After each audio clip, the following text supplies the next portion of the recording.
For 1,000 years, the Galactic Republic prospered, with the Jedi Order maintaining the peace. But as the years went on and the Galactic Republic grew complacent, conflict between member worlds became more common. Though the Galactic Senate was designed to represent all worlds and prevent an escalation to violence, the political process became mired in bureaucracy and games of political ambition. With turmoil rising beneath the veneer of galactic peace, Jedi Master Sifo Dyas foresaw a major conflict approaching. He urged his fellow members of the Jedi High Council to commission a standing army for the Republic, to quell any possible rebellion before it began. But the Council was outraged by the suggestion, viewing his notions as extreme and alarmist. Sifo Dyas was therefore expelled from the High Council, though that did not stop him from pursuing what he believed to be the correct course of action. The Jedi Master would go in secret to the world of Kamino, where the Kaminoans were reputed to grow clones for a fee. Claiming he acted on behalf of the Galactic Republic, he commissioned the creation of a clone army. Yet unknown to the Jedi was that the Sith Lord Sidious, who hid in plain sight as Senator Sheev Palpatine of Naboo, was aware of his scheming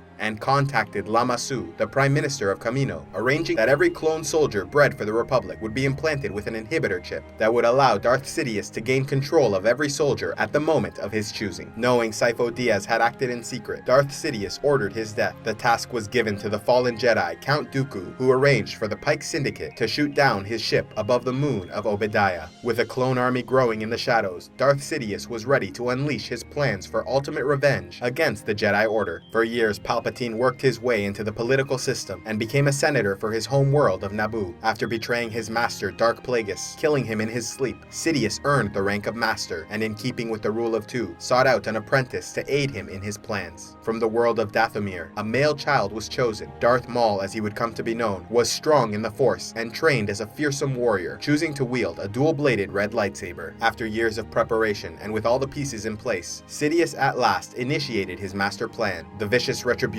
originally promised by Darth Bane 1,000 years before, the revenge of the Sith against the Jedi Order. It began with what came to be known as the Naboo Crisis. The Trade Federation, an enormous merchant conglomerate with its own representation in the Senate, was outraged by the Republic's decision to begin taxing free trade zones, thereby greatly cutting into the Federation's profits. Able to exploit their anger and greed, Darth Sidious allied in secret with the merchants, convincing them to apply pressure against the Senate to reverse their new laws by using their droid armies to blockade the relatively weak and unprotected planet of Naboo. In response, the Jedi Order, at the request of Senate Chancellor Valorum, sent Master Kwi Gon Jinn and his apprentice Obi Wan Kenobe to negotiate terms with the Trade Federation and see if they could bring about a quick end to the conflict. But Sidious ordered the Federation to ignore the request for peace talks and rather kill the Jedi and begin a ground invasion of the planet. Despite the betrayal, Kwi Gon and Obi Wan survived and were able to rescue Queen Amidala from Naboo, hiding her on the planet Tatooine for a time. It was on this desert planet that Kwi Gon Jinn would discover a young slave boy named Anakin Skywalker, sensing in him an unusually strong presence of the Force. After confirming his Force sensitivity, learning of the boy's skills as a pilot, his visions of the future, and the strange circumstances surrounding his conception, Kwi Gon became convinced the boy was the fulfillment of ancient prophecy, a chosen one who would bring balance to the Force. Kwi Gon then arranged for Anakin to fly in a pod race, wagering with the boy's owner for his freedom. After the race was won and the boy freed, they were set to return to Coruscant, but were attacked as they headed for their ship by the Sith apprentice Darth Maul, but were able to escape unharmed. Once on Coruscant, Queen Amidala went before the Senate and demanded an end to the illegal aggression against her planet. But the Trade Federation was able to use loopholes and bureaucratic tricks to block and delay any investigation into the matter. Sidious, acting as Senator Palpatine, then organized an opposition to Chancellor Valorum, convincing Queen Amidala to demand a no-confidence vote against the man for his failure to successfully oppose the Trade Federation's aggression. Palpatine succeeded not only in bringing down Valorum, but also in having himself elected as his replacement. Despite the new Chancellor's promise to begin the political process for addressing the situation in Naboo, Queen Amidala grew impatient and unwilling to wait for politics while her world suffered, and so she left the planet alongside Kwi Gon Jinn and Obi Wan Kenobe, assigned to protect her on her journey home. Young Anakin joined them, though his status with the Order was not yet fully decided, though Yoda and the Council initially rejected Anakin Skywalker, claiming he was too old and fearful to become a Jedi. Jedi, Kwi Gon Jinn disobeyed the council and took the boy on as his apprentice, claiming Obi-Wan was ready for the trials to become a full Jedi Knight. Back on Naboo, Queen Amidala was able to organize the defense of her planet, alongside the Gungan race who lived in the waters of Naboo. While the Gungans distracted the droid army on the field, the Queen, the Jedi, and her forces would attack the palace in order to capture the Trade Federation leadership and bring about an end to the conflict. Yet as they made their way through, they were confronted by the Sith Lord Darth Maul. Kwi Gon Jinn and Obi Wan Kenobe stayed behind as the others took off after the Federation. The Sith and Jedi engaged in a long and arduous battle, resulting in the death of Kwi Gon Jinn. Upon seeing the fall of his master, Obi-Wan was able to defeat Maul by cutting him in half. Qui-Gon's final words to his apprentice were for him to train Anakin Skywalker, again claiming he was the chosen one. Obi-Wan agreed.